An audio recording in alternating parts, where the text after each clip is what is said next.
الحمدللہ رب العالمین والصلو والسلام علی سید المرسلین اما بعد فاعوذ باللہ من الشیطان الرجیم بسم اللہ الرحمن الرحیم الصلاة والسلام علیک یا رسول اللہ الصلاة والسلام علیک یا رسول اللہ وعلی آلک واصحابک یا حبیب اللہ وعلی آلک واصحابک یا حبیب اللہ الصلاة والسلام علیک یا نبی اللہ الصلاة والسلام علیک یا نبی اللہ وعلی آلک واصحابک یا نور اللہ وعلی آلک واصحابک یا نور اللہ.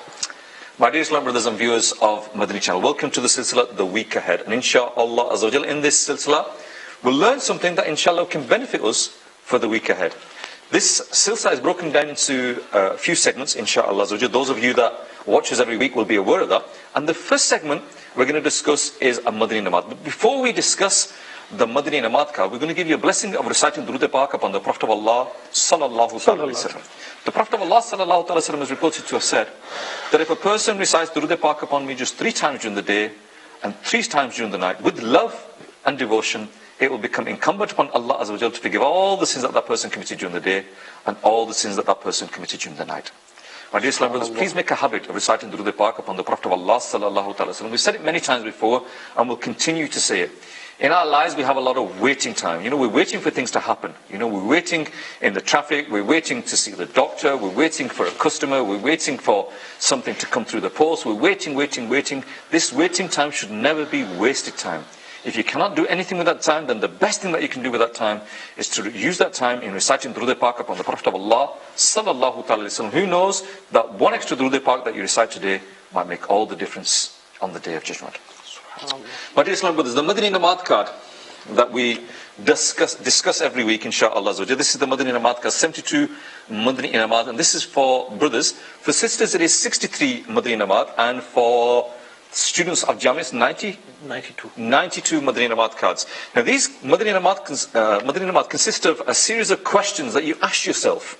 You ask yourself on a daily basis, weekly basis, monthly basis, that have I done this today? Should I have done this today? And it's kind of like a rectification process, where when you read this, and alhamdulillah, it can only take, because it's only a few pages, as you can see, it'll take you no more than 12 minutes to briefly scan and read this booklet. And if you make a habit of reading this every day, inshallah, you'll then make a habit of trying to act upon these Madani Namats. And some of them are quite simple, but the one that we're going to discuss today is Madani Namat number 50. And I'll read out Madani Namat number 50, and this is a question that you ask yourself every day. Today, did you spend your whole day, at work and at home, wearing the blessed Imam Sharif? And also, did you have a bandana if you apply oil on your hair? Did you have the zulfa? Did you have a beard, fistful, according to the sunnah? Were you wearing a white kurta halfway down to the shin with miswak in the front pocket and wearing the shalwar or pajama in such a manner that the bottoms are above the ankles? Now, my dear Islam brothers, this particular Madani Namat refers to our attire, our dress, and also refers to our outward appearance. Many of the Madani Namat, they talk about, our intentions. We talk about, inshallah, later on we'll be talking about some of the illnesses of the heart as well. But this is an outward thing. We're asking the question here, do we have the blessed beard? Do we wear the Imam Sharif? Do we wear white according to the Sunnah of the Prophet of Allah, sallallahu alaihi wasallam? And you may think, a lot of people that are watching this, and may be thinking, well, this is we watch Madani channel, and we can see that it's a Dawat Islami thing, yeah? Dawat Islami are those brothers that are wearing the Madani Labas, as they call it. What is the benefit in that? Is it just a uniform that they wear just to look as if they're part of a group? With that in mind, the Prophet of Allah, sallallahu alaihi wasallam, has said that the Imam Sharif, it is the crown of the Arabs. When they leave this, they will lose this respect. Yeah, so it's a self-respect thing. And in another hadith, the Prophet of Allah sallallahu alaihi wasallam has said that tie the imama, your wisdom will increase. Yeah, so this is the blessings of wearing the Imam Sharif. And inshallah, the brothers are going to give us some of the blessings of having a beard, blessings of wearing the Madani Labas as well in a moment. But just to continue with the blessed Imam Sharif, the Prophet of Allah sallallahu alaihi wasallam said, Salah with the imama is equivalent to 10,000 rewards.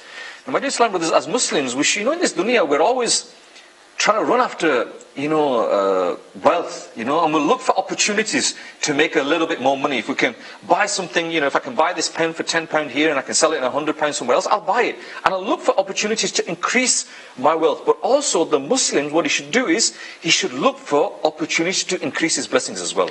He should look for opportunities to increase the rewards in the hereafter as well. So in this particular case, just wearing the blessed Imam Sharif on your head, Yeah?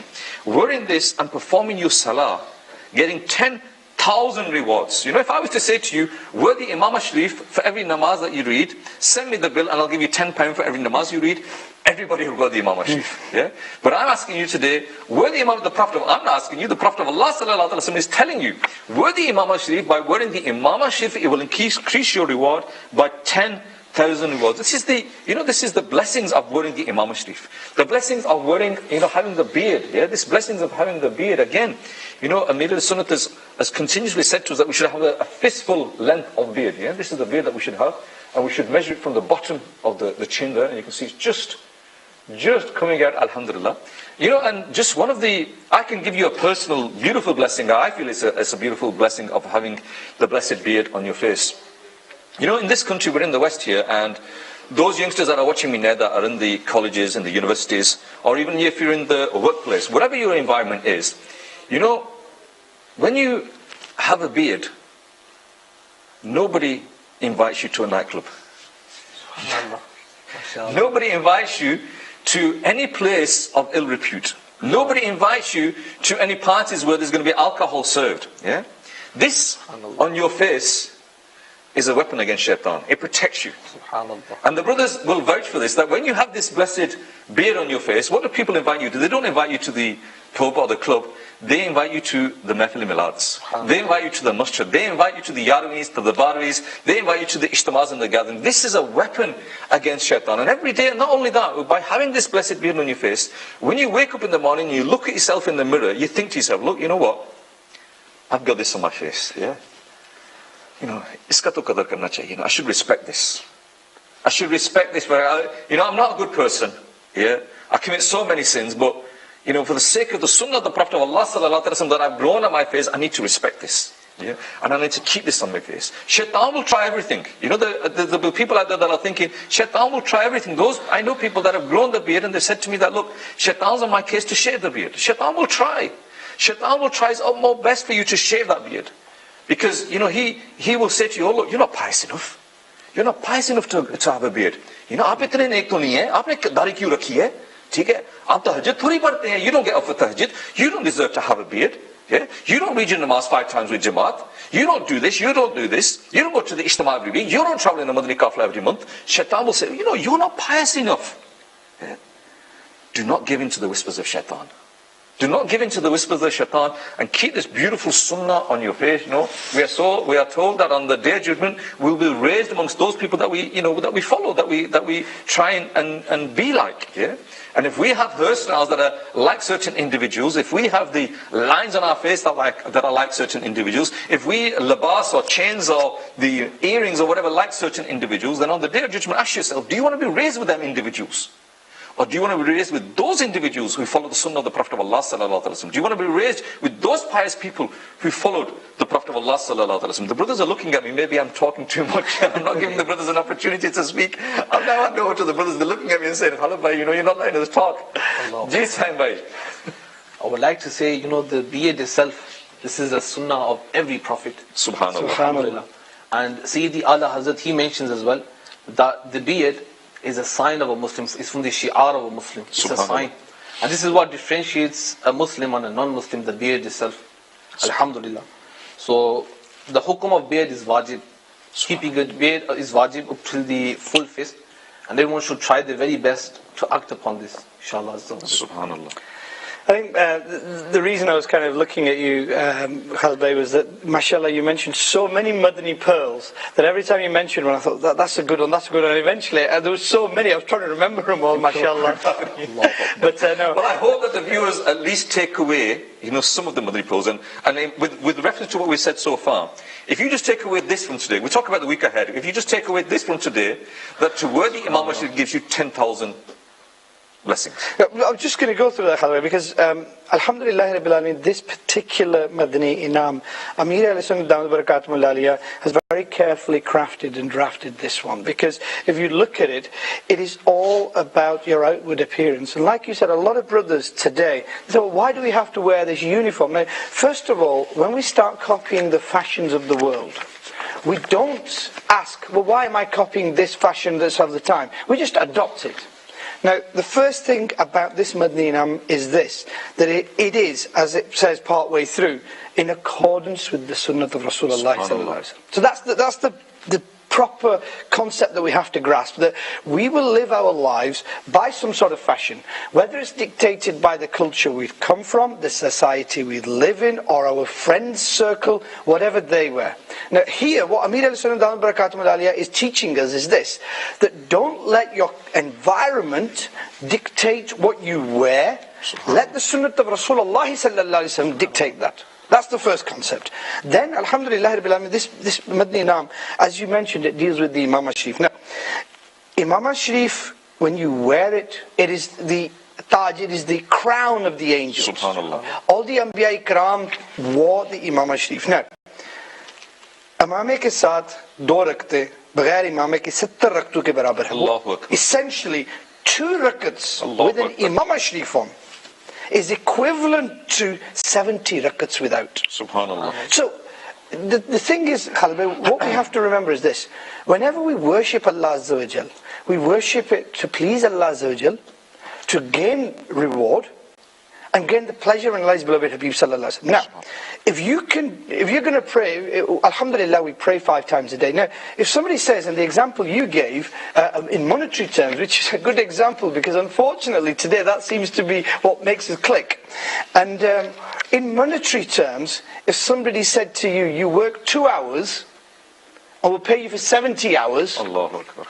But you have to wear this specific hat. If you're on a building site, you have to wear a hard hat, for example. The first thing you would do when you got out of bed was you'd make sure you got that. Oh yeah, definitely. Why? Because you were being rewarded 70 times, to the equivalent of 2 hours.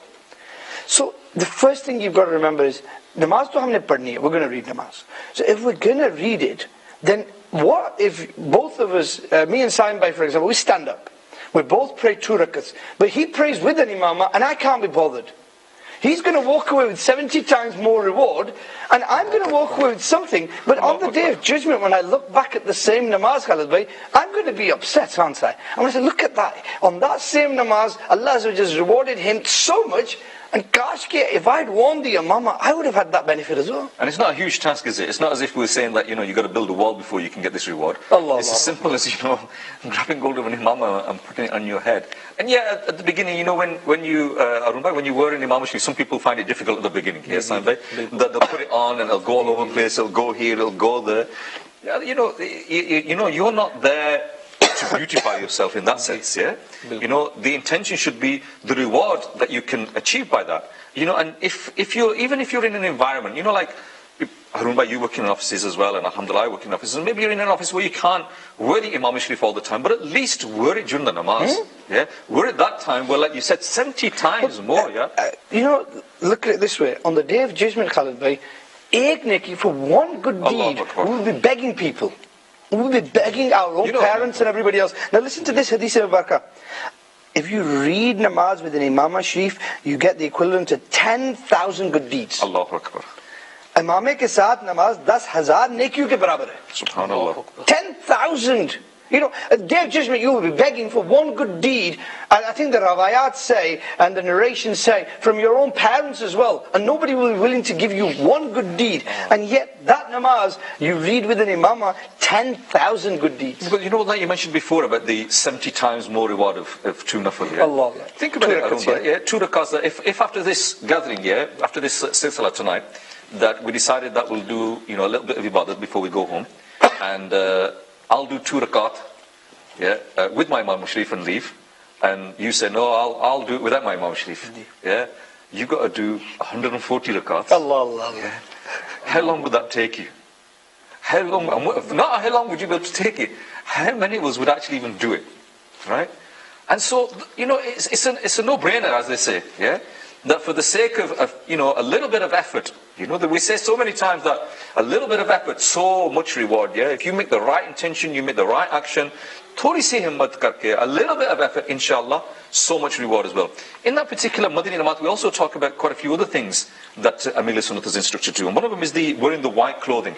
And as you can see, alhamdulillah, we're all wearing the white clothing. The Prophet of Allah sallallahu alaihi wasallam has said that were white as they are clean, and also the clothe the deceased in them too. The white is the clothing that we clothe our deceased in as well. And as you see there, that when someone passes us away, it is a few pieces of cloth, and it's the white cloth as well. And it's just, I don't know why, but it's come to my mind, but I feel like I have to share it with the viewers at the moment, that the deen se duri, we say that people are so far away from the deen, that we all know, or I'm hoping that all of us that are watching this silsila know that when we passed away, we are buried in a shroud of white material, a certain number of pieces, a certain number of length. But there was a Mubalik of Dawat Islami, and he went on a Madani Kafla in Europe somewhere, I'm not going to mention the country, and they saw him, the people of the masjid saw him, and they came up to him and said, look, we've got, somebody's passed away, and there's nobody here that's qualified to do the namaz janazah, and you look like a pious person, you've got the Imam al-Shif on your head, and you've got can you come please and read the namaz janazah? And the Mubalik said, I'll take it as an honor to be able to read the namaz janazah of a fellow Muslim. So he came into the masjid, or I think it was a hall, it wasn't actually a masjid, and they put the body at the front, and before the Mubalik started the namaz janazah, he took one glance at the person that passed away. When he took one glance at the person that passed away, he said, Taja, Rukja, we cannot read the namaz janazah. We're going to have to wait for an hour before we can read the namaz janazah. And they said, why? What's happened? What's happened? The person that had passed away, they shredded him in a 3-piece suit. They put a 3-piece suit on him and put him inside the box and asked this Mubalik to read the namaz janazah. This makes you think really that unfortunately our people are so far away from the deen that we don't even know these things. Khalba, as you mentioned, there are different hadith in Mubarakah, and in Sunnat or Adab, Amir al-Sunnat Dawn Barakatun Ali notes that Aka sallallahu alayhi wa sallam liked white libas. So just that in itself, that Aka sallallahu alayhi wa sallam loved white, is enough for us to dress in a colour. And Dusra, you hear from the Ulama Ikram as well, that Aka sallallahu alayhi wa sallam liked the style of clothes. Because, our lives, what we've got to remember is this, Khalid Bey, our lives evolve around wearing clothes. Now, we've been blessed, it's a gift from Allah Azza wa Jal. Now, we have to wear clothes as part of our daily lives. Now, there are two choices you can make. You can wear clothes which please the people you're with. Please the dunya. Please the dunya. Now, there might be clothes which I come to see you, and you might like, you might not. I might do some other friends, they might like, they may not. But if I try to please everybody, I'll struggle. Why try and please the people? Why not wear something that pleases Allah and His beloved Habib sallallahu alaihi wasallam? You don't have to then please the dunya. And you know what the Ulama Ikram say, Khalid, they say that if you spend your time trying to please the people, you will never succeed. But if you ignore the people and just spend all your efforts in trying to please Allah and His beloved Habib sallallahu alaihi wasallam, the people will love you for it. It's not only that as well, Harumba, it's financially viable as well. If you try and keep up with fashion, then every other day the fashion's changing, the shirt's this long, the shirt's that long, the clothes have changed, that changed, this and that. Alhamdulillah, within the mahol of the beautiful mahol of Dawat Islami, you buy 3 suits for Eids, you buy a couple of extra suits, 5 suit ho gaya saal ke baad, and you don't have to worry about changing in fashions. You don't have to think, I'm out of fashion now, and bin these clothes. So again, it's the blessing of the mahol that you're not only pleasing Allah Azza wa Jal, but you're financially better off as well. Just very comfortable. Sorry, I'm just going to. Alhamdulillah Rabbil Alameen. The Madani libas here, it's so comfortable as well. You know when you're at work and everything else, we have our suits and everything else, you can't wait to get home and get out of it, and you feel so relaxed. I think Harun Bhai, though, that's the Madani mindset that you've got. You can talk to youngsters nowadays and they will feel comfortable in jeans. Right? It's just what they feel comfortable in. Once you have this mindset that I want to please Allah Azza wa Jal, and I want to follow the sunnah of the Prophet of Allah sallallahu alaihi wasallam, then you will find comfort and peace in whatever the sunnah is. See, no matter how hard it may seem at the beginning, it's like there's many people, Harun Bhai, that when they've not been fasting, and all of a sudden they get a change in themselves. Prior to this Madani revolution in their hearts, when they're fasting during the month of Ramadan, they've got headaches, they've got stomach pains, they find it so hard, they're struggling, this and that. But once they have that, thirst of the Madani environment, then that fast becomes a pleasure. They enjoy it. The other thing is this, it's like when you're eating food. you're eating to satisfy your hunger. But if you do it in accordance with the sunnah of Rasulullah, you get sawab. In exactly the same way, you know, when you get up in the morning, you throw some clothes on, yeah? You're doing it to cover yourself. We all do it. But if you actually did it in accordance with the sunnah of Rasulullah, then you're doing the same thing. You're covering yourself, but at the same time, for the entire time that you're wearing the Imam Sharif or you're wearing the Madani Libas with the thought that Aka sallallahu alaihi wasallam loved white, Aka sallallahu alaihi wasallam loved the miswak, so I've got it, you know, showing Aka sallallahu alaihi wasallam loved the salawat community, so I'm sure you will be rewarded all the time. Allah Akbar. So pura din sawab milta rahega. Coming back to your beard, you took 24 घंटे सवाब मिलता रहेगा ना? Well, you know, there's a muballigh of Dawat Islami who I heard many years ago. It sat not too far from us, and they were doing bayan, and they said, look, there's one sunnat. Everything else you do amal upon, it will go in your book of deeds. So it'll be written in your book of deeds, and you know it'll go with you to your grave. But there's one sunnat which, if you act upon, you will take it physically to your grave with you. Allahu Akbar. And that is this beard. Subhanallah. And you know, we've had the honor and pleasure of burying Islamic brothers, and you know, the beard, I still remember it as we talk about it, that the beard was glistening as we were putting him in his grave. Subhanallah. And you know, that is, and it was Allah Hazrat wrote the shit, Lahad mein rukhe shah ka daag leke chale, andheri raat suni thi charag leke chale. This, the grave is a dark and lonely place, and this is the light, this is the lamp, this is the illuminating lamp that you can take to your grave, which will light up the grave for you. Subhanallah. Just coming back to the particular Madani before we go on, because we can continue to talk about this all day and night, just to, you know, we talked about the white clothing. They also mentioned in the word about wearing the clothing below the ankles. It is narrated from the Prophet of Allah sallallahu alaihi wasallam via Sayyidina Hazrat Abu Hurairah radiyallahu ta'ala that he who wears his clothing below his ankles with pride until it reaches the floor, Allah Azza wa Jal does not look at him with mercy. In another hadith, the Prophet of Allah sallallahu alaihi wasallam is reported to have said that the clothing below the ankles will be in the fire. So this again is a sunnah of the Prophet of Allah sallallahu alaihi wasallam, that in them times people that used to wear the longer clothing, it was a show of pride. I think maybe Saimbai can help me on this now, but nowadays if you're not wearing it as an intention of pride, you know, some people do have a longer clothing, then the hukum is different. It's fine. The hukum is different. Hukum is different. Okay.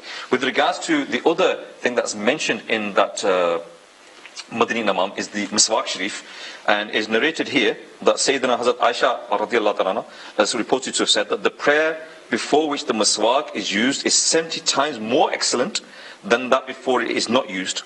Again, so if you use the Miswak and you word the Imam Sharif 70 times 70, 4,900? Yes. Yes. So if you use the Miswak Sharif and you were the Imam Sharif, then 4,900 times extra sawab you will get in your namaz. But it's also narrated that it may increase 99 times or 400 times. That's interesting you say that, Khalil, because I asked a scholar of Deen, I said, look, you know, for example, if you read the namaz with the Imam Sharif on, you get so many extra swab. Then if you do the Miswak Sharif before as well, then if you pray with Jama'at, you get the extra swab. So I said, you know, all these, do you add them all up? Or, I said, do you multiply them? Yes, and the answer that the scholar gave me was this, that there is a famous hadith that said that your Lord is as you perceive, and Allah's mercy knows no bounds. So if you perceive that Allah Azza wa Jal will reward you with multiplication, Allah Azza wa Jal's mercy and treasures are unbound, they're amazing, they're eternal, they're do not fix, so you will get the reward that you in your mind have. SubhanAllah. Time, you know, we can continue talking about this particular Madani Inam for the next hour and a half, but we have obviously more in the Silsilay to discuss as well. But just to kind of emphasize the Madani Inam, you know, we just talked about one particular Madani Inam, there's 72 in this one, yeah, and we talked about one, and you can see just by talking about it, the brothers, we've realized the blessings in following just one Madani Inamat. If inshallah Azza wa Jalla we were to take this and adopt and try and follow these Madani Inamat, inshallah we will see a change not only in ourselves but a change in our house and the environment around us. You can download this from our website www.dawatislami.net, and to my knowledge I think it's only 10p or 20p if you buy it. So a very little investment if you want to buy the booklet, or you can actually download it for free, and nowadays people have these special phones that you can download them on, and you know, read it and inshallah act upon it. The next segment of the... Just before we move on, there's something you mentioned at the beginning in relation to the beard, which I just wanted to emphasize in relation to the Madani Libas as well. Because what happens is that if you are dressed in Imam Sharif, you've got the Dari Mubarak and you're in Madani Libas, every time you look in the mirror, Allahu Akbar, it will give you a reality check. And then what you made is a very beautiful point, that those around you will not invite you to the wrong thing. Nobody will approach you and say the wrong thing. They'll actually treat you more seriously. They say, people don't respect me as they should. Well, sometimes our amal and our etiquettes don't. And the beautiful hadith of Mubarak, izzat is in the Imam Sharif. You start wearing the Imam Sharif, you start wearing the Madani Libas, and you watch how people respect you. Respect is earned. You have to earn that respect, and you earn that respect by following the sunnah of the Prophet of Allah, sallallahu alaihi wasallam, the best of creation. Then insha'Allah azza wa jalla, you will get respect. Like I said, we're now half an hour into the Silsilay, and we've only actually started one segment, and normally this is one of the smaller segments. We're now going to go on to the next segment, and the next segment I believe is, I think it's a story of the Quran, yeah? Story of the week. And the story of the week this week is the kingdom of Talut. And who's going to... Arun bhai? Well, I was, inshallah, but I just need to borrow that because my battery's just... inshallah. In the kingdom of the story of Talut, the kingdom of Talut, it relates to the Bani Israel. And we hear about the Bani Israel, the people of Israel, yeah?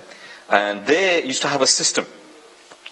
They used to have a system of a government, and it used to run in such a way that there would always be a king among them who would operate the administrative matters, and there'd also be a prophet amongst them who used to guide the people about the laws of Sharia and the religious rulings. So they'd always have a king who would rule the country, and they would always have a prophet amongst them. It has been established since long that the kingdom would be from the lineage of Hazrat Yayud ibn Yaqub, and the prophethood would always be from the lineage of Sayyidina Lawi bin Yaqub. When Sayyidina Shamwil alayhi salam was blessed with the prophethood, there was no king at the time, and the people of Bani Israel requested them to appoint someone as a king for them. Then following the commandment of Allah Azza wa Jal, Sayyidina Shamwil alayhi salam appointed Talut as a king, who was a highly scholarly among the Bani Israel and had a strong build, but he was very poor. So Sayyidina Shamwil alayhi salam, he appointed Talut as the king. Now Talut, he was a person of great knowledge, he was a person of great strength. But one thing he didn't have was, he didn't have a lot of wealth. He didn't have this prestigious background that people think he should have had. For his living, what he used to do is, he used to tan leather and he used to herd goats. So he was had a simple life, but he was a very knowledgeable person and he was a very powerful person. Now what happened was, the Bani Israel, they actually raised an objection to this.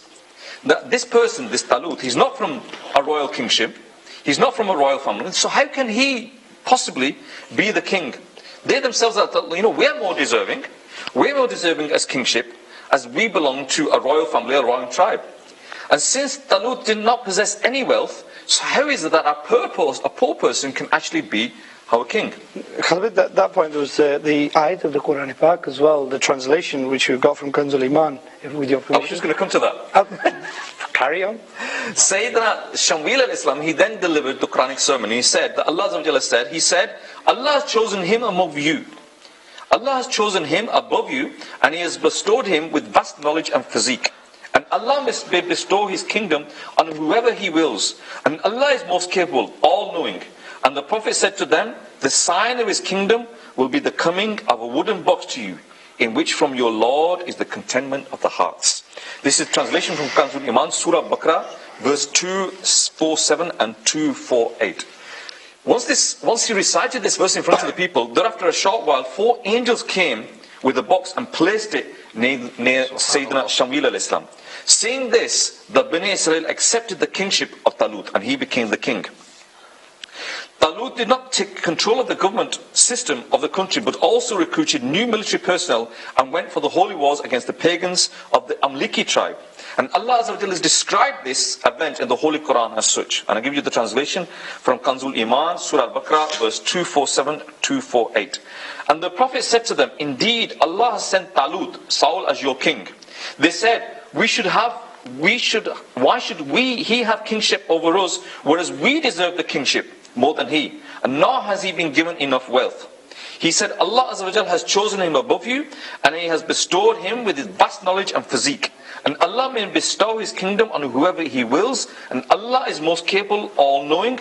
And the Prophet said to them, the sign of his kingdom will be the coming of a wooden box to you, in which from your Lord is the contentment of hearts, and containing some relics, holy relics left behind by the Honorable Sayyidina Musa al-Islam and Sayyidina Harun al-Islam, carried by the angels. Indeed, it is a great sign for you if you are believers. Subhanallah. So this is the actual event, and from this there are quite a few Madani pools that Allah can decide to bestow his blessings on whoever he wishes. Yeah?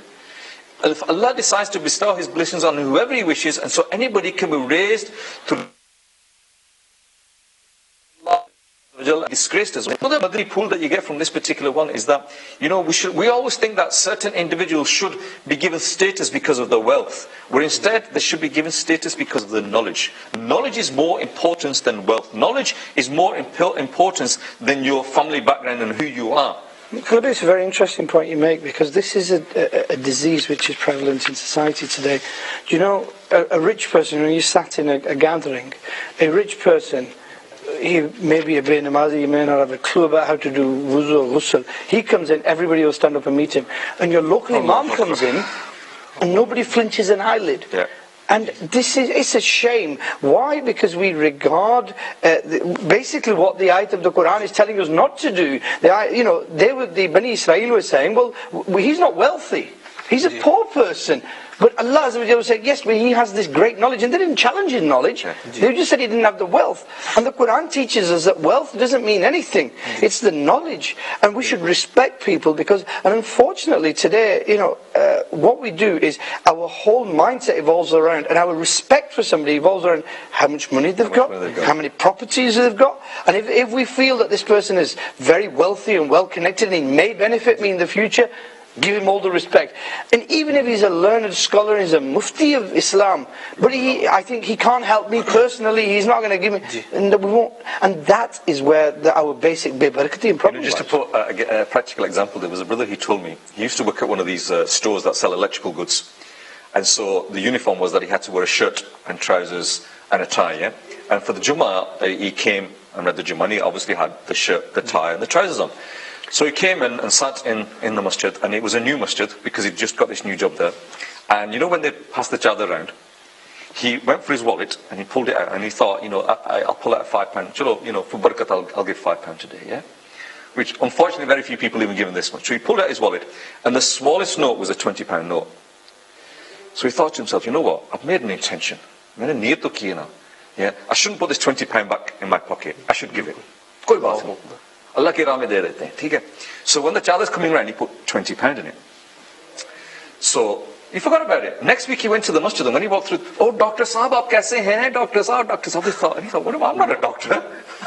And they thought that because he'd put, because he had this attire, they thought he must be, a high-flying professional. Yeah, he wasn't somebody that was just a salesman at a local shop. So again, this is the perception that we have, that, we respect these people because of what money they put in the chadar. Yeah? We don't respect these people for the knowledge that they have. And this again tells us that, this is the true respect. And again, when we're going to talk about, inshallah, jealousy soon, we'll realize that, if you have to be jealous about anybody, you should be jealous about those people that have knowledge. You should be envious about those people that have knowledge. Yeah? These are the people that we should look up and aspire to, and these are the people that we should give respect to. But unfortunately today we see, not only here, everywhere, that, our imams of our masjids, they're not given the respect that they are due. It's the controlling figures of the committee of the masjid that have the control. The alimadeens, we don't give them the respect that they are due. The Madani, the muftis, what are the muftis? Who is a mufti? We give them no respect whatsoever. Yeah, we talk to them in such a manner that is very degrading. We don't respect them, and we should learn. And if you learn from the stories of the pious people of the past, then they will tell you, the value of knowledge and how much respect we should give to those people that have knowledge. I think it's a thinking problem, Khalid Bey, because these days, for example, we never think, I will take my child and I will make him into an Al-Madin. We always think, I wish he's a big businessman, I wish he's a doctor, I wish he's a barrister, I wish he's an engineer. But what we should be thinking is, I wish my son was an Al-Madin. Yes, he can do the dunyawi stuff, nothing stops you doing that. But, he's got knowledge of deen, he's got understanding of deen, he can read the Quran, he knows what respect of parents is. There's that famous kind of story where there was three mothers who were filling up some water, and one of the sons went past and she said, "That's my son," and he said, "Hi mum," and went. And then there was a second one, and her son, she said, "My son's doing a degree or something," and the second one came past and said, "Ami, are you okay?" And he went off. And the third one, he saw his mother, he came running over, he kissed her hands, he said, "Ami, what are you doing here? I'm going to watch." "Okay, give it to me, you take this." He put the water on his head, he said, "Ami, let's walk back, I'll walk you back home." And he said, "What does your son do?" And she said, "He's becoming an Al-Madin." Allahu Akbar. He's learning, and he knew what the status of a mother was. So he said, wherever I'm going, whatever I'm doing, the most important thing for me now is to respect my mum and help her out. And the others were sat there, in the narration, it was like they were amazed. They felt that we'd missed something, and they had. What they had missed is the basic Islamic teachings. Because, your child might become an engineer, might become a doctor, might become a barrister, but if he doesn't respect you and treat, these days the Taqiyya Kalam is old man and old woman, then you're going to sit there, as a lot of people do, and think, where did I go wrong? And where we do go wrong is we fail to teach them the Quran and the Sunnah. A lot of people that are on the path of acquiring the knowledge of the deen, mashallah, signed by others as well, that they feel that sometimes shaitan whispers to them that, maybe I should have become a doctor, maybe I should have become a lawyer, maybe I should have become a barrister, maybe I should have become this. And because, again, the perception is by the thing, if you become a Madani, what are you going to do? You're going to qaida prasu. Is that what you're going to be doing? You're going to be teaching children in the madrasa? Is that all you're going to be doing? And again, this is the perception.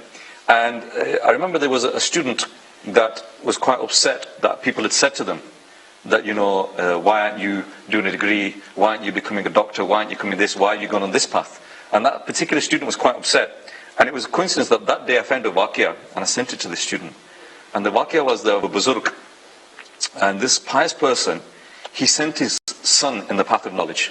Yeah? He sent his son to become an alim ad-din and do dars in Azami.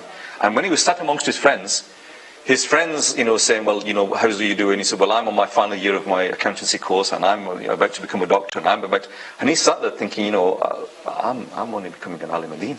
Yeah? Astaghfirullah. So he came back to his father, and he said, Father, why did you put me on this path? Why did you put me on this path when all my friends are becoming doctors, lawyers, barristers, job huchubiya? And his father said, Wallahi, if I knew that by making you a street cleaner would bring you closer to Allah Azza wa Jal, I would have made you a street cleaner. Allah. I've done this to make you closer to Allah Azza wa Jal. Yeah?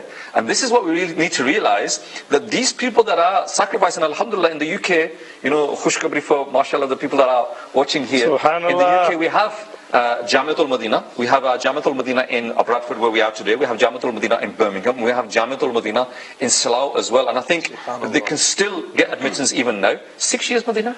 6 years, yes. 6 years for Dars in Islamic course for the brothers. And inshallah, in the very near future, within the next, hopefully in the month or so, we'll be having a Jamiatul Madina for sisters as well.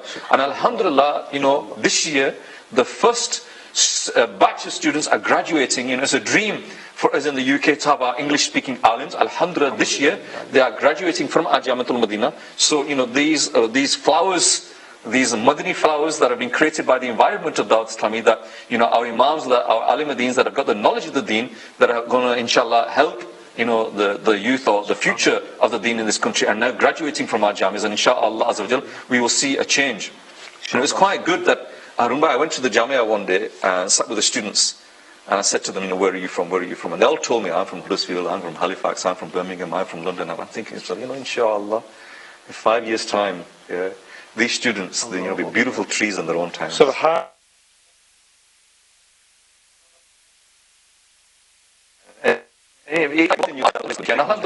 Again, I'm going to take this opportunity as well. At the weekend, we had a telethon. And on the telethon, we were raising money for a building in Luton, and maybe you saw that. And this building is £1.2 million.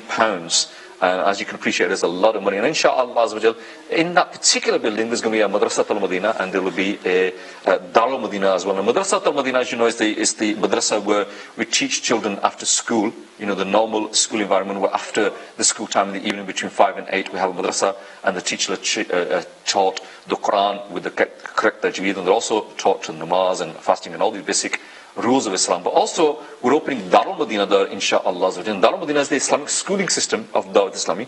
And inshaAllah, our aim is to take our students from the age of the nursery age and take them all the way up through the primary school, the high school, the college, the university.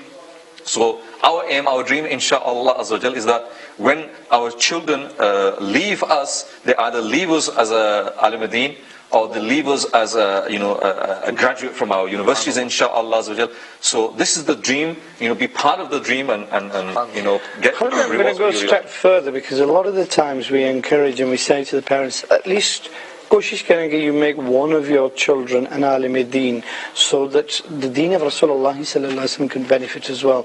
And that is important, and that is a beautiful way of putting it. But I want to put it another way as well, because I've seen in this society, and you've seen it as well, where when the kids get older, you've made them into doctors and engineers and everything else, and off they go and get married, and then when the parents get to their 50s, 60s and 70s, when they need help, there's nobody there for them, and they end up in care homes. So there is the one argument that Khalid Bhai has been advocating, which is at least make one of your children an alim-ad-din for the sake of the deen of Rasulullah sallallahu alaihi wasallam, and that is a beautiful and very strong argument. I'm going to appeal a bit further, Khalid Bhai, on a personal note. You're going to get old, and your engineer and your doctor will not look after you. But if you have somebody who is an alim-ad-din, who knows the sunnats of Rasulullah sallallahu alaihi wasallam, who knows the commands of Allah azza wa jal, that is your investment for your future and your old age. That child will look after you. So koshish ye karen ki na sirf ye samjhe ki this is the khidmat, do that niyat as well, but do niyat as well that I'm securing my future, because I don't want to be in old people's home.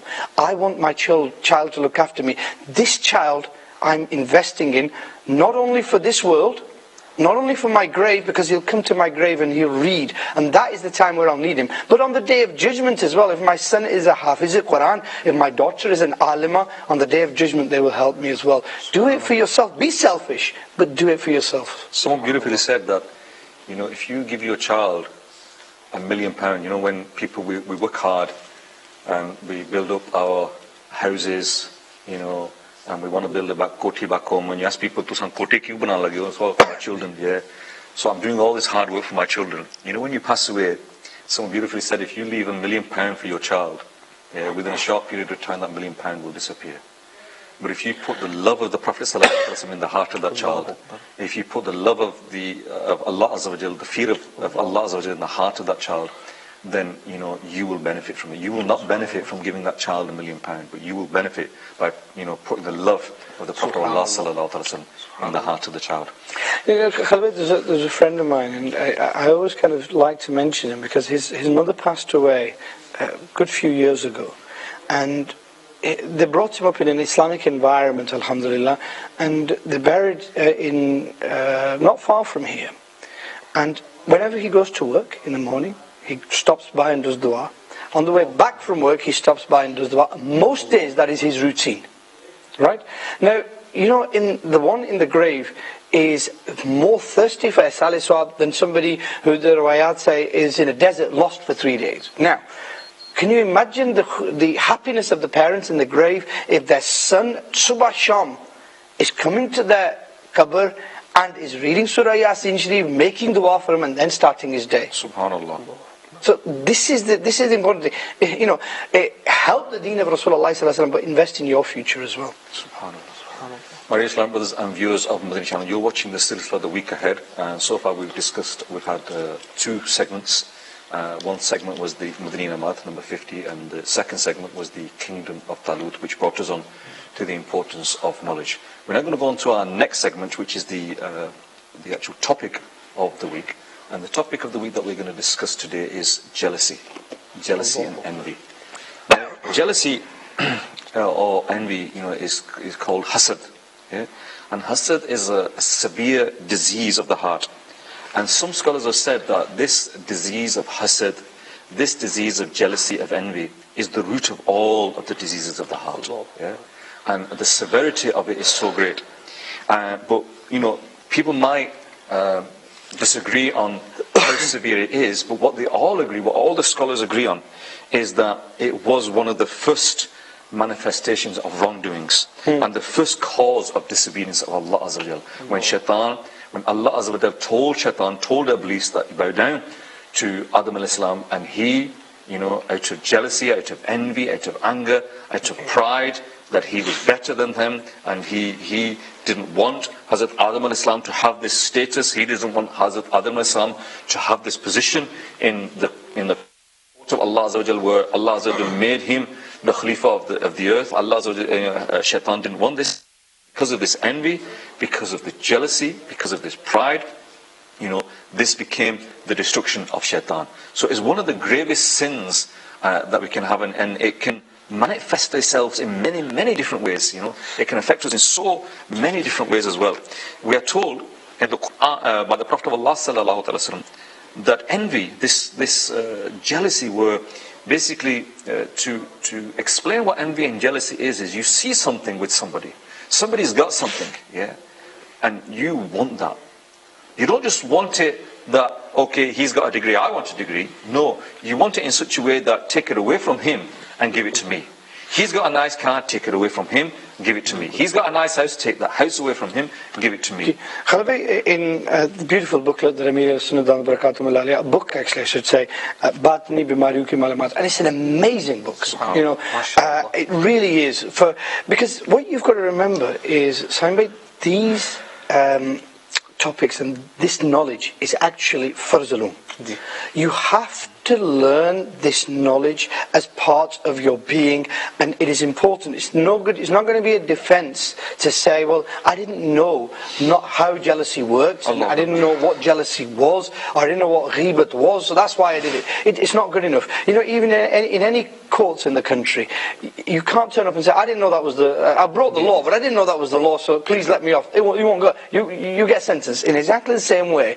If ignorance isn't a defense. Now, it's important for us to learn hasad ki tarif kya hai, what it is, and how it affects us, and how we defend against it, because it's one of those, Khalid, you said, one of the weapons of the shaitan. Now, in this Batni Bimariyu Ki Malamat, Amir al-Sunnah knows this, कि किसी की दुनियावी दीनी या दुनियावी नेमत के ज़वाल, यानी इसके छिन जाने की तमन्ना करना या ख्वाहिश करना कि फलां शख्स से ये नेमत ना मिले, इसका नाम हसद है. So basically, you are jealous of somebody else in the sense that you want them to lose that nemat, and you're actually questioning why did they have it in the first place. And Imam Ghazali rahmatullah alayhi Khalid says this.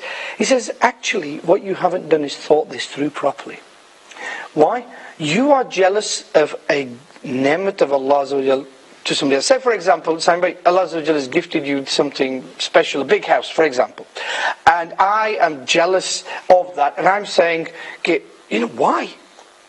He doesn't deserve this. He shouldn't have this.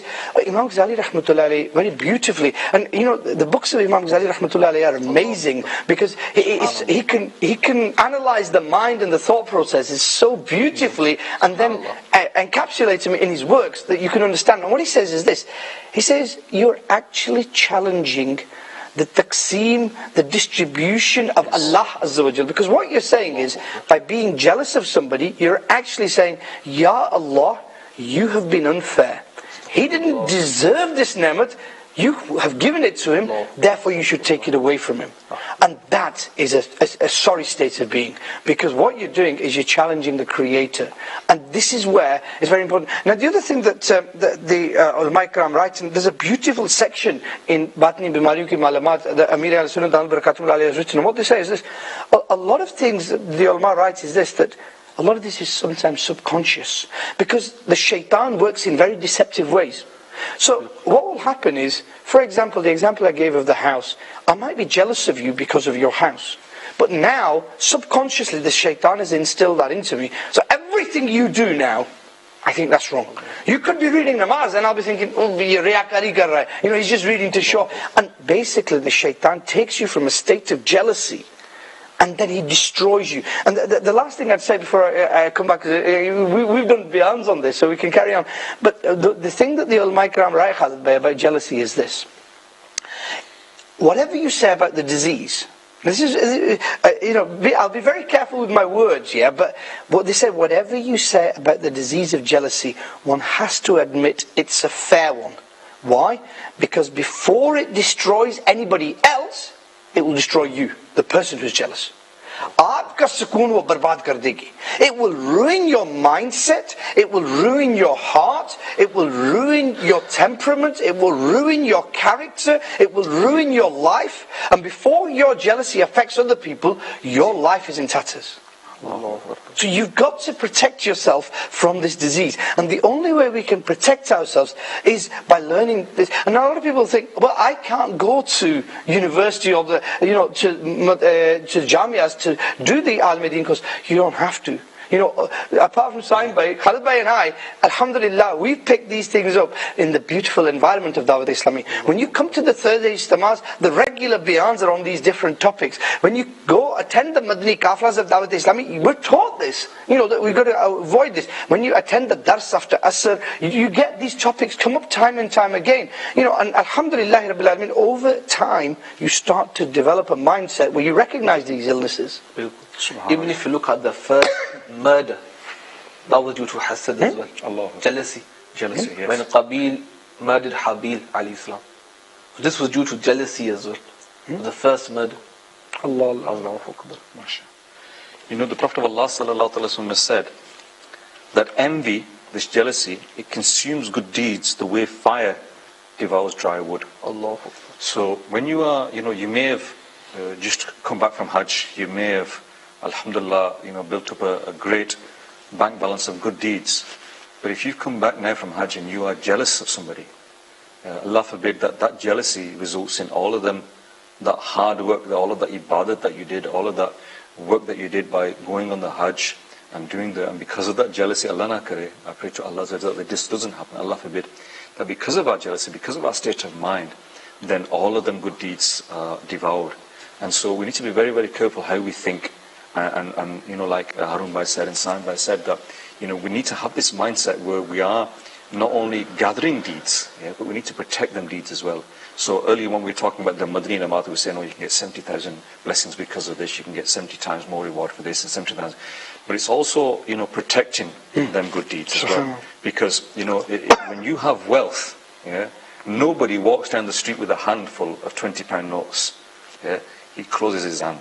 And even then he won't close his hand, he'll put it in his pocket. And even then if it's a lot of money, he won't put it in his pocket, he'll leave it at home, he'll hide it somewhere. So, we came in cars today, we locked our cars, we secured our cars, we've got the buttons that immobilize the cars, we locked the houses before we let them.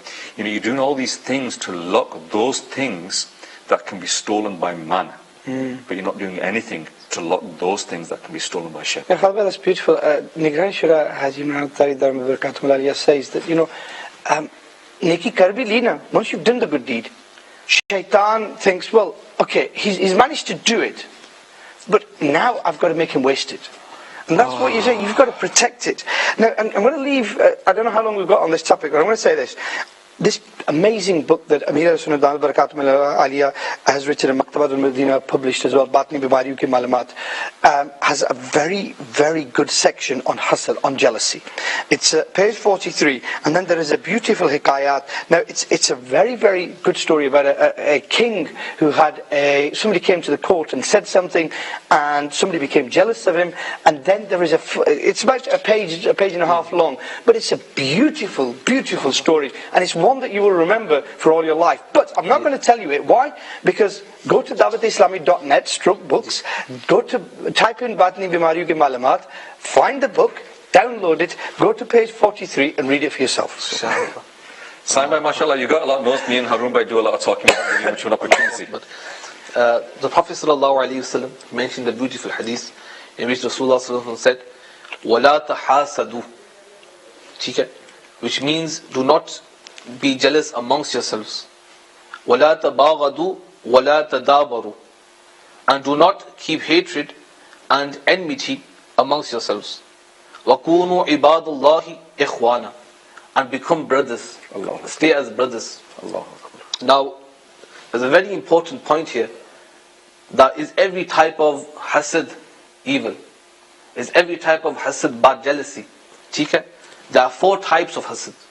Hasad is on 4 types. And Mufti Ahmad Yar Khan Naimi, alayhi rahmatullahi al-qawi, he explains this in Tafsir Naimi, volume 1, page 614. He mentions the first type is that a person, he desires for a ni'mat, a blessing, to be taken away from another person.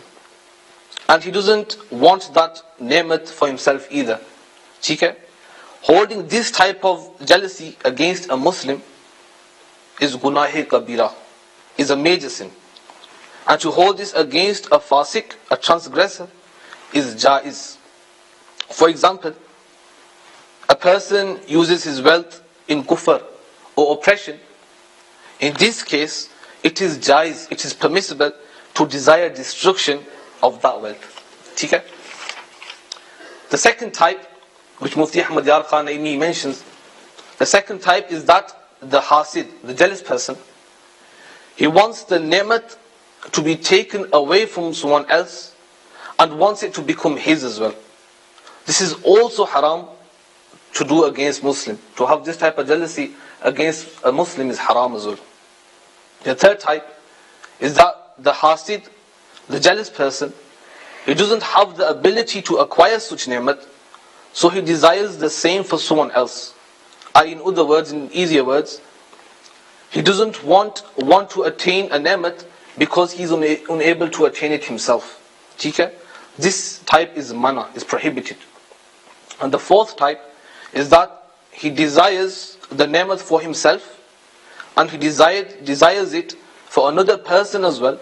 This is known as tanafus, as we call it rashk in Urdu language. Rashk. Okay? And this is on 3 types as well. This is sometimes wajib, to have this type of rashk is wajib, meaning necessary. Sometimes it is mustahab, it is better to have rashk. And sometimes it is jais to have rashk. Subhanallah. Just to give some examples of this kind of rashk. If you got any examples of that kind of envy. Rashk will either be in religious matters or it will be in worldly matters.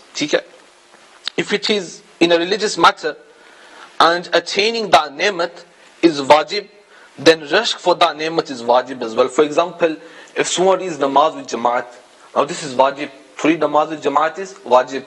Now if I see someone read namaz with jamaat, and if I don't read myself, in this case, it is wajib for me to have rashk for that person as well. Allah. Why? Because if I'm the ulama mention a reason behind this as well. They say if you don't have rashk, that means you are okay with not reading namaz. If you don't have rashk for that certain thing. How would you translate that word rashk? Rashk in English, I think. I mean, I give you an example, Arun. My Urdu is very weak anyway. Yeah? I remember many years ago we had a muballigh of Dawat Islami who passed away, Sain, and we went to the Namaz-e-Janaza, and when we went there, the whole town came. Yeah, the whole town came, and everybody was praising him. Yeah, everyone saying, "MashaAllah, this brother, he would read namaz at our masjid," and the other one said, "No, he would read namaz at our masjid." And so, like, he wouldn't just read namaz at one Sunni masjid. He would split his day. So he was a namazi at all the masjids, if you know what I mean. And people were talking about him. And then when the namaz-e-janazah after the namaz, so many people were crying and upset and doing dua for him. And we sat there, and somebody said to me, "Yaar, is bande ke bare mein rashk aa raha hai." Yeah. And I thought, one, I didn't know what the word meant, I'll be honest with you, but I had an idea that rashk means like you are envious of that situation, you are envious of that person, that you would like to, that what is happening here, you are envious of it. Yeah? That you would like to be, that person. You'd like to have it yourself, yes, without it getting taken away from that person. Yes, I mean the essence of jealousy is that you want to deprive the other person of it. Now, rashk is a state of being where you don't want anybody to be deprived of it, but you also want the same blessing, and that is what is allowed. Well, that's what they're saying. There's 2 types of, to my understanding, there's 2 types where we are told about the rashk is that person that has wealth and he spends it in the way of Allah Azim. Then you should have rashk. You should have this envy inside you. And the other envy that you should have inside you is that if somebody acquires the knowledge of the deen and he uses that knowledge to spread the deen, then you should have this envy inside you. So these are the sort of envy things that we should, and just Arun, by just listening to Sain Bhai, mashallah, you can tell that our Dars in Islamic student, I'm sat there, I'm thinking, Allah, I'm like, they're saying to these brothers, these are the people that we should be envy of. These are the people that we should have rashka, that our Jamatul Medina students, may Allah Azza wa Jal reward them, the sacrifices that they're giving. You know, when you sit down with students of Deen and you realize the qurbani, the sacrifice that they are giving at this time in their life, where, you know, we see what people of a similar age are doing and they're out there chilling and enjoying themselves. Waki rashkar. I think rashk, if you use jealousy, maybe you'd get it wrong, but envy, because you can be envious of somebody in a good way as well. See, you know, like you have this saying where you say, I envy you. And that's always a nice way. So I think if one was to translate it into English, the best word I can think of at the moment is a good envy. So, you know, I envy you for, you know, your nemat or whatever. And that's a good way of putting it. Hadith of the Prophet sallallahu alaihi wasallam, the Prophet of Allah sallallahu alaihi wasallam said there is no acceptable envy, yeah, except two people. One of them is a person who has been given wealth and spends it towards good causes. Envying such a person is permissible because one's desire is to have wealth in order to do the righteous deeds of giving it to the needy. Yeah? Imam Sheikh Abdul Qadir Jilani rahmatullah ta'ala, he said that I wish I had so much money in the world that I could feed the whole world. Yeah? So he's not saying, oh, I want to have so much money in the world that I can have this biggest koti in my town, or the biggest car, you know, so that he can do good deeds with it. And the other person is the one who gives wisdom and he teaches it to the people. A person may envy the wise because he or she wishes to imbue with some of that wisdom in order to teach others. If one has envy, let it not be for fleeting things like worldly assets that are usually hoarded and displayed, for sure. Desire instead will serve one's hereafter. So these are the things we should have envy for. It's amazing. It's like I mentioned, it's wajib, it's necessary. So in some cases it's mustahab, and some cases it's jaiz as well. So the wajib case is when something's wajib upon yourself, but you're not doing it. So in that case, it'll be necessary, be wajib for you to have envy in that certain, you know, action or whatever that person is doing. But Sam, it's amazing because, you know, you've got this feeling inside you. Okay. Now, if that feeling is in relation to worldly matters, the chances are you're going to be jealous. And if it's wealth or anything else. You know, in the olden days, people used to be jealous of other people's knowledge and their deendari and everything else. And as you quoted in the Hadith of Mubarakah. But you get very little of that these days. You get very few people who see a Hafiz-e-Quran and think, Ya Allah, I wish I was a Hafiz-e-Quran. You get very few people, as Khalid Bhai, you see somebody who's a scholar of deen or becoming a scholar to be envious of. And these are the things we really should be envious of, you know. And out of all the things that we shouldn't be jealous about, we shouldn't be envious about, we are. And all the things that we've got that are beautiful, where you will get reward for being envious and thinking, Ya Allah, I wish I had that. And we don't think that way, do we? And I think the other thing, I think we need to deal with, because a lot of viewers of Madani channel will be thinking, okay, you've got this disease, you've identified it, you've looked at the different styles of it, but what if it's in your heart? What do you do next? Now again, this is where I'd ask you to download this book or buy it from Maktab, go to the Thursday Ijtima, get it from there, make it, this is the week ahead. Should have actually brought the book here so we could show them the book, you know. So if you go to this weekend, your planning is, one of the things you're going to do, inshallah is download the book from dawatislami.net, and also on Thursday Ijtima, go and get a physical copy of it as well. It's a brilliant book. Now in that, it is noted that there are some treatments that you can do. So not only can you recognize this disease, but there are some treatments. And one of the first is to do tawbah. Sachi tawbah kar rahe. Ya Allah, I am involved in this, I am jealous of other people, please forgive me. And do that regularly. And the more you do it, the more you suppress this disease. Then, Amir al-Sunnah Dawud Barakatum al-Aliyah writes, make dua in the court of Allah Azza wa Jal.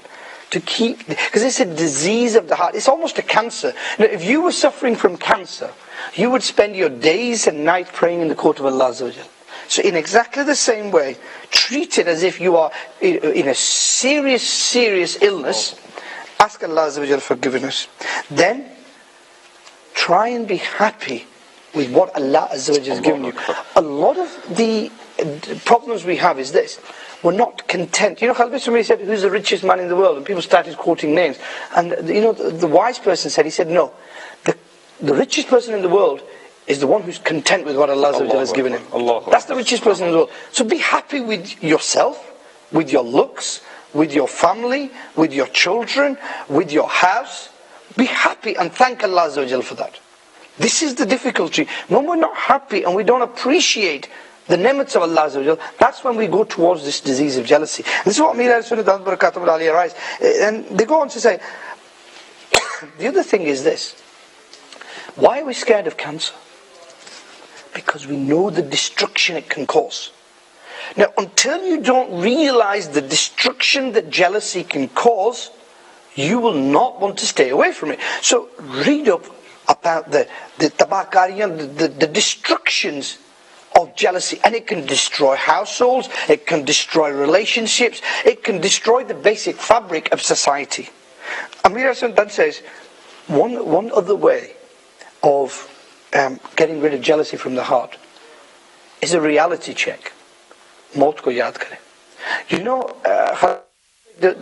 many years ago, I remember Islamic brothers used to do this regularly. They used to go to the graveyards and they used to stand there, make dua. And one brother in particular, he said, you know, I go to the graveyard and I stand over the empty graves. You know, they always have 2 or 3 graves ready. And I stand over the empty graves to try and get my mind off the dunya. We don't do that anymore. Yaar, apne bhi qabristan mein we still don't go. It's almost as if we're scared ki wahan jana hi nahi hai. Lekin you're going to be taken there one day. So, Amir al-Sunnah Aliyah writes, कि मौत को कसरत के साथ याद करें, because that will bring you back into reality. No matter who's got 10 houses and 10 cars or whatever, nothing's going to go with them.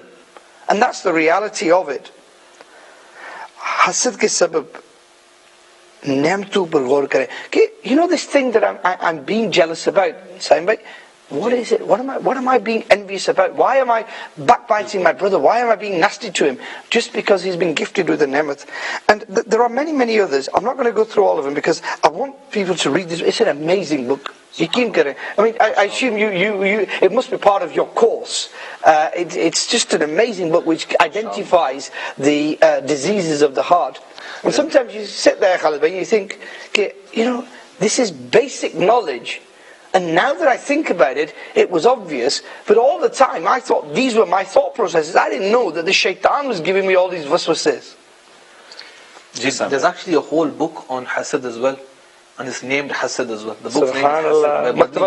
Manqabats al-Madina. It's approximately 93 pages. So if we give ourselves a target, that every day if I read a certain amount of pages, inshallah, within a month, inshallah, I should be able to complete this book. So inshallah, I think we should all make the intention as well. I make the intention personally, inshallah. That this book, Hasad, I will go through again, inshallah. My dear Islam brothers and viewers of Madani channel, we've been talking about Hasad. And just to really recap on actually one important point that Harun Bhai mentioned, but we kind of didn't elaborate on, which actually is quite a scary point in itself. We talked about the fact that we know that having Hasad can harm ourselves.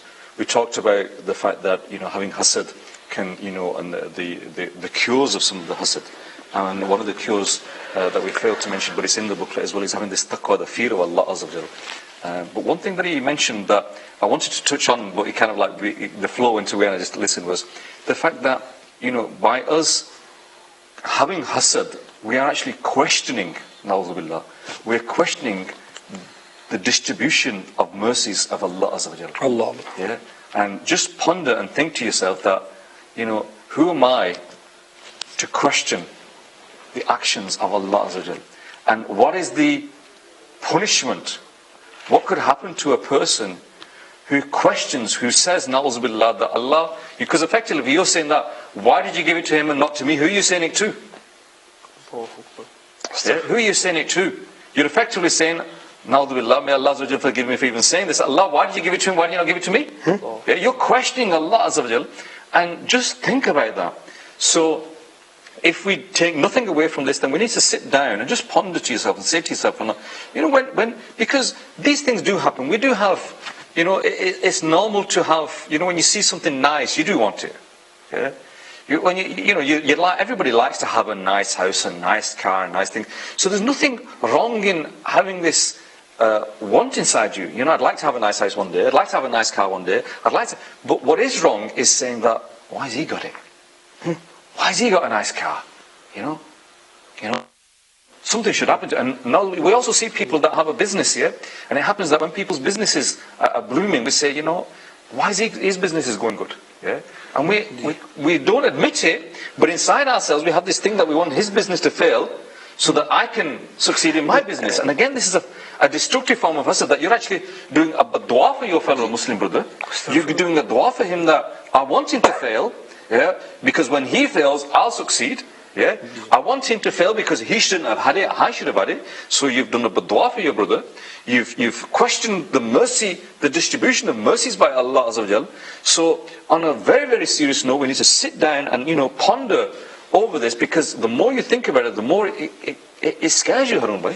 It does, and I think the important thing is this. What you were saying reminded me of a beautiful Madani pearl that the ulama ikram give, and what they say is this: as soon as the disease starts, so say for example you see something and suddenly you've got that. Now if you recognize straight away that it's jealousy, and you stop it there and then, you read فاعوذ باللہ من الشیط الرجیم, you say this is jealousy, Allah Azza wa Jalla give him more, and Ya Allah Azza wa Jalla, if you think it's right for me, bless me with this as well. You stop it there and then. That's the most effective way. Don't let it grow in your heart. And there was a beautiful waqia that somebody told me when I was in Arab Sharif, and he said that there was a shopkeeper, Khalid Bey, and his business was doing really well, and they were doing very successful, and somebody set up shop across the road from him, right? Now this person, his manager, was actually somebody from UK. He brought into Arab Sharif to run his store. It was a big store. And as soon as this other shop started to setting up the shelves and everything else, this manager, who was British born and bred, he kind of called a big meeting, and he devised a plan of action to put him out of business. He said, how dare they set up across the road from us? And they devised a plan, we'll make all these offers, we'll do this, we'll do that, and we'll put him out of business. How dare they set up across the road from us?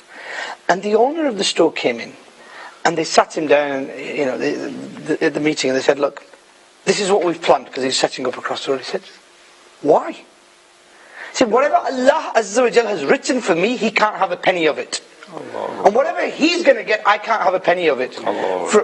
And all the time that they're setting up, make sure you deliver food to them, go and help them with their shelving, and go and help them put their stock up.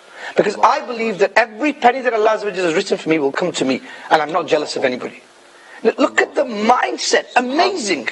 Amazing. Okay, they're sitting down, devising a strategy to try and put him out of business. And the owner is saying, even give them that. They've got nowhere to get their food because they're putting up their shop. Go and deliver food to them as well. This is the belief in Allah Azza wa Jal we should have.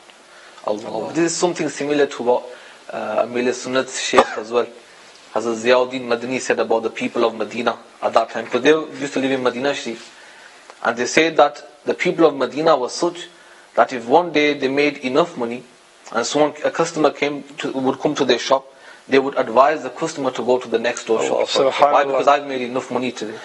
So, alhamdulillah, their hearts were free from jealousy. There's a waqia in Amir Sunnah that's written in Causes of a Bad End, in which I thought that's the story that you would recite, but in Causes of a Bad End, Amir Sunnah writes that in Medina Sharif, somebody came into a shop and said to the shop owner that I want material, I want this quality, and I don't want to pay more than this. And the shopkeeper said, I have that material, I have that quantity, I have that quality, I can even sell it at the price, but I've been seeing that my brother across the road, he's not had any sales today. Allah. Go to his shop and buy from him. Unfortunately, what happens with us is when people come into our shop, and if we say to them, if they say to us, look, okay, Tigger, you've shown us what we want, you've shown us the phone and we think it's okay, but we'll just go and have a look at the shop down there. No, don't go down to him, he's dodgy, well dodgy, you don't want to be going to him, yeah? Don't go to him, he'll sell you a dodgy phone, don't go to him, he'll do this. And like you said that, whatever you're going to get, you will go to get, but as a result, just for the sake of a few pennies, what have we done? We've done rebirth, we've lied about the person, we've backbited the person, we caused all this. So for the sake of a few pennies, how many sins do we commit? And we talked, Harun Bhai mentioned, and Saim Bhai mentioned that these beautiful books are available, which talk not only about the illness, but also talk about the cure of the illness. But also, one of the beauties, one of the most amazing things that I always find, when you read about Islam, is that Islam not only provides you the cure, but it also provides the prevention. Yeah? Islam provides the prevention to the cure. And Dawah Islam is here to prevent these illnesses happening altogether. So if you attach yourself to the mahal of Dawat Islami, if you educate yourself and empower yourself with this knowledge of the deen, that you can protect yourself, protect your iman. We were talking about the locks that you need to protect yourself. If you have these locks on your iman and join the mahal of Dawat Islami, then inshallah, if these illnesses of shaitan come to you, you're ready to face them. You're ready to protect yourself against them.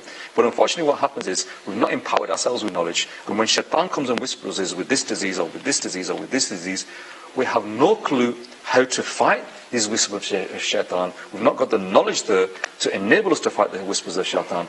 And then succumb. I give a dua to each and every one of you that are listening today. Please come to the beautiful mahal of Dawat Islami. Dawat Islami is here for you. The weekly ijtimas are here for you. Madani channel is here for you. Madani kafla is here for you. Whatever time you can get, please acquire the knowledge of the deen and protect yourselves, the iman that is so valuable to you, your family, and all the people that are around you as well. We've now got only 12 minutes left before the end of the silsila today, and we're now going to go on the last segment. And the last segment is a specific sunnah that we talk about. And today we're going to talk about the sunnahs of talking. Now, this is probably something that me and Harun really need to listen carefully, because unfortunately we'll think before you speak. So, Saim Bhai, I'm hoping that as a resident scholar you can highlight and give us some Madani pearls on actually the sunnah of speaking, because unfortunately we see that we don't even think, because alhamdulillah the deen is so beautiful that the Prophet of Allah sallallahu alaihi wasallam has given us guidance in every aspect in our life. And with regards to speaking, it is again something that we do all the time. So especially those things that we do all the time, if we do them according to the sunnah, then inshallah azza jalla, it'll be a lot better for us. The Prophet sallallahu alaihi wasallam, he mentioned, Man adha musliman faqad adhani, wa man adhani faqad adha Allah. That whoever harms a Muslim, indeed he has harmed me. And whoever has harmed me, he has harmed Allah. It doesn't literally mean that you harm Allah, no one can harm Allah Ta'ala. But this is just used to show analogy to explain. Now, our words, the word kalima, in the Arabic language, the kalam, we use the word kalam, kalima. This actually means wound. It's from the word kalim. This means wound. Why? Because words, they're more sharper than a sword. When you say something to someone, when you harm someone with your words, that wound will stay there all its life. Allah. When you do someone's ghibat, or directly if you say something to someone, that will stay there. So that's why the word kalam and kalima, they were taken from the word kalim, because they wound you. These words, they wound you. And if you look at our Madani mahal of Dawat Islami, alhamdulillah azza wa jal, every time if you look out, beautiful majlis, Madina Maat majlis, even there is a Madani in Am as well. How many did you try to speak less today? What is the purpose of this Madani in Am? Because when we speak more, sometimes we say things that we don't intend to say. So it's very important that we speak less, we speak in a good way, we use good words, and that's all I could really get out to that now. MashaAllah. With regards to speaking, again, like you said, that whenever you say something, can actually harm people. And we need to be, there's a hadith of the Prophet ﷺ that if you cannot say something good about something, then don't say something at all.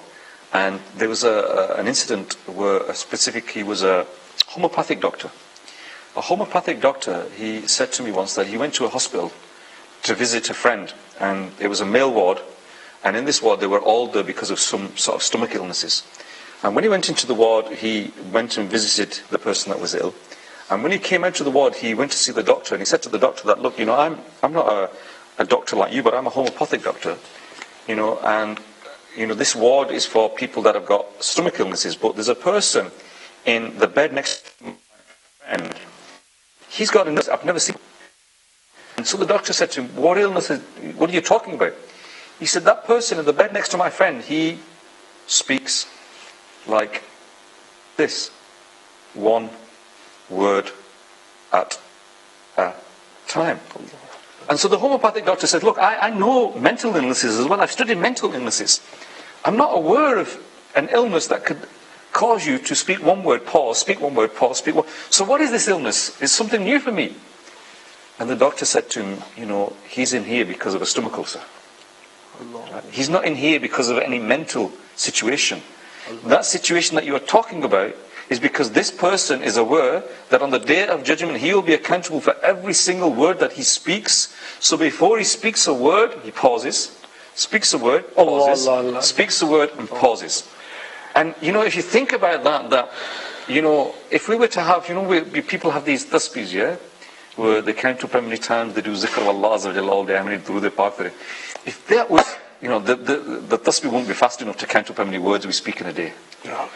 We're just and we're going to be held accountable for every one of them words. Can you imagine how fast that tasbih would be going? Counting how many words we speak in a day. This is the scary bit. On the day of judgment, you will be given your book of deeds, and somebody will correct me, but you will be asked to read everything that you said in the world. So you will have to repeat the words. Today, we don't think about what we say. Now, this is why there's a beautiful hadith of Mubarak sallallahu alayhi wa sallam said, "Jo chup raha usne najaat pai." The one who remains silent gains salvation. If we look at our lives, a lot of the difficulties that we get ourselves into is because of what we've uttered. Zuban ki behtiyati ki wajah se we cause fights in the house. Zuban ki behtiyati, not controlling our tongue, we end up in grave situations where we get ourselves into trouble, or when we're in trouble. And this is what the wise write, is when we're in trouble, actually because of the misuse of the tongue, we double our problems. Because of what we said and the shouting and the screaming and the abuse or the swearing or whatever we say, we actually double our problems up. And this is it. And Hazrat Aisha Siddiqa radhiyallahu anha says that Akka sallallahu alayhi wa sallam, when Akka sallallahu alayhi wa sallam spoke, it was slowly and clearly, and every word was very clear. Akka sallallahu alayhi wa sallam, when they spoke with a beautiful smile. And you know, that was the smile that brought life to the hearts of everybody. You know, today we're in an environment where even if we're saying something nice, when do we smile? यार वही बात अगर हम कहें खूबसूरती से कहें मुस्कुरा के कहें अगले की भी दिल जो you know the one we're talking to will enjoy it. He will, and he will remember you. You know, if somebody came up to you and said something in a beautiful, smiling way, yeah, you would remember that person. But if somebody frowns and you would remember that person, I suppose, but you wouldn't remember him in the right way. And ek baat karne ka ek lehja, you know, there's a way of saying this. There's a beautiful thing that Muballigh Dawat Islami said recently. He said, you know, talking, we just seem to have it by habit, but it's what you say, when you say it, and how you say it that we should think about. So, what are the thing you're going to say? Is it something that's going to please Allah Azza wa Jal, please the people? Is it going to upset people? Is it going to lead to the displeasure of Allah Azza wa Jal? Is this the right time to say it as well? Sayyidina Malik bin Dinar, he was a great Sufi saint, and they said that he was Allah Azza wa Jal. He said that when you feel hard-hearted, when you feel tiredness, when you feel that there's no blessings in your wealth, then know this, you have said something useless, which is the reason for this. And you know, like you're talking about the destruction of the words that you said.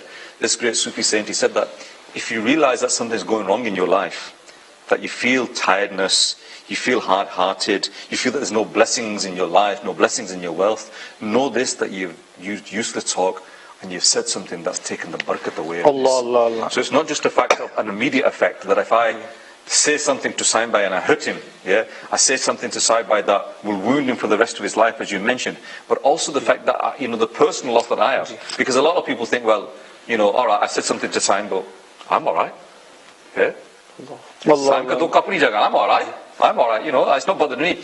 But the fact is, and nowadays when we look around ourselves and we see, you know, everybody's complaining that hi mere bachche, hi mere paisa, hi, you know, and what we really need to do is we need to look at why these problems are being caused. And one of them, you know, the great Sufi saint is saying is, you know, if you are losing barakat in your life, barakat in your wealth, if you're having a hard-heartedness, if you're having, you know, physical problems where you get this tiredness inside you, then one of the reasons may be useless talk, the effect that it's had on people. Khalbay, Hazrat Uqba bin Amir radhiyallahu anhu narrated that Akka sallallahu, many arz ki کہ یا رسول اللہ صلی اللہ علیہ وسلم نجات کیا ہے؟ تو آقا صلی اللہ علیہ وسلم said کہ اپنی زبان کو بری باتوں سے روکو. کہ how do you attain salvation? And رسول اللہ صلی اللہ علیہ وآلہ وسلم said کہ stop your tongue from bad, saying bad things. فوش کلامی سے روکے. And today, you know, Amir علیہ سنت دامت برکاتہ علیہ says پہلے سوچو پھر بولو. And unfortunately, if we were to just take that one simple rule and check out, we always do the opposite. ہم بولتے اور بعد میں پھر سوچتے رہتے ہیں. Okay, you know, sometimes we say such wrong things that for months we regret it. Never mind days and hours, for months. I mean, even if one person understands this, the Kiram and Katibin have to write down what we say. Allah, Allah, Allah, Allah. Even if someone understands, that's enough for a person to change itself. Allahu Akbar. And then, you know, for it to be in the Namaya Aman. Everything that we say. Then for you to read it out on the day of judgment in front of everybody as well. Allahu Akbar. So, you know, that's a very beautiful Madani pearl, because everything that we say is written down. Obviously. Now that you've said it, Khalid Bhai, you know, the penny's dropped, but everything. How fast will do we typing down?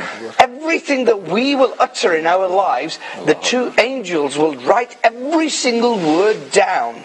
Allah. Allah, Allah, Allah. Just imagine, you know, you've been reciting the Quran, and you've been reading Salatul Salam all your life. On the day of judgment, when you have to read your Namaya Amal, you know what you've been saying, and when you get to the part where you read the Durood Sharif, you look at the Prophet ﷺ at the same time as well. Allah. Just imagine that scene itself. There's quite a few Madani Naam about talking, and we also hear the Madani pearls of Amir Sunnat when he talks about talking, and one of them was that, you know, you see them, they put a stone in the mouth. This is a habit of Sayyidina Hazrat Abu Bakr. He would keep a piece of stone in his mouth so he does not get a chance to speak. Yeah. This was the start of our plans, that they only talk when necessary, and when necessary they would use sign language. Amir al-Sunnah says that in one of them, you know, how much sign language did you use? How many times did you communicate just by writing? Yeah. And the Prophet of Allah sallallahu alaihi wasallam said that to keep silent is better than 60 years of worship. Time is against us. We're coming to the end of this Islam. I'm just quickly going to read out some manners of the talking here. The Messenger of Allah sallallahu alaihi wasallam would speak slowly and clearly. Do not talk nonsense. Offer thought to what you are about to say prior to speaking. Do not imitate another person by the way they talk. Do not mock them, because again, people, you know, they try, you know, if people are struggling to speak, then we'll copy them and make fun of them.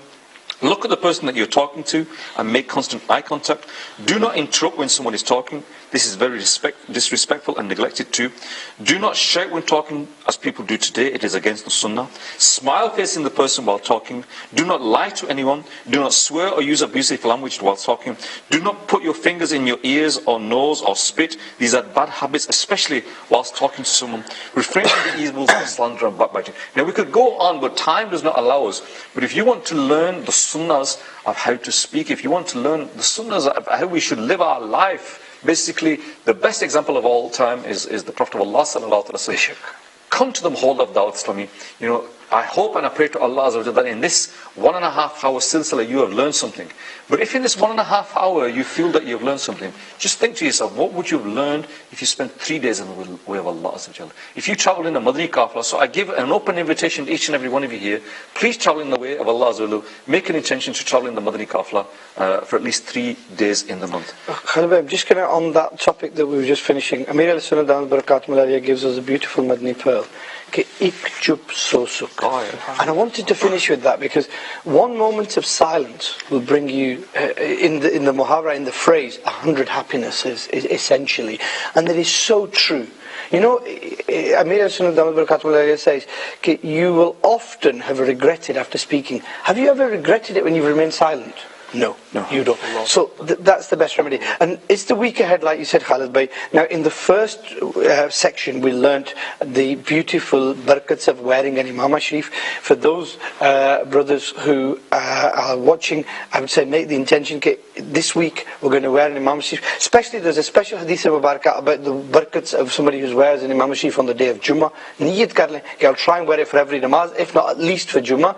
Barakats of Maswak, Madani Libas as well. Then we went on to the Quranic story, Khalid Bhai. Now this week, that was a beautiful Quranic story. Download Quranic Wonders from dawatislami.net. Also, make it a niyat that I'm going to read the Quran Kareem, at least 3 verses every day of this week, with translation and tafsir from Salatul Jinan, and you can download that from Dawat Islami website as well. And then our third section was jealousy, and we recommended the books again on that. And the final thing that we learned was the sunnahs of speaking, and try and spend the week talking in accordance with the sunnah of Rasulullah sallallahu alaihi wasallam. Sorry, I've taken over your role. My dear Islam brothers and viewers of Madani channel, you've been watching the Silsilay the week ahead. The next 2 weeks, we will not be doing the Silsilay the week ahead, because in the next weekend, it will be the blessed month of Muharram. And so every day during the first 10 days, in fact, the first 13 days of Muharram will be live every day at this time. And inshallah, we'll be talking about the events that took place during Muharram, the blessings of the Ahl Bayt and blessings of the Sahaba of the Prophet Allah sallallahu alaihi wasallam. So we'll be live every day, inshallah. There'll be a WhatsApp number which we've had there's a WhatsApp number for UK. Any questions, anything that you would like to say, please send in your request, please send in your comments, inshallah, and keep watching Madani channel. The war against backbiting will continue, inshallah. Salوا, الحبيب, صلوا على محمد صلى الله عليه وسلم.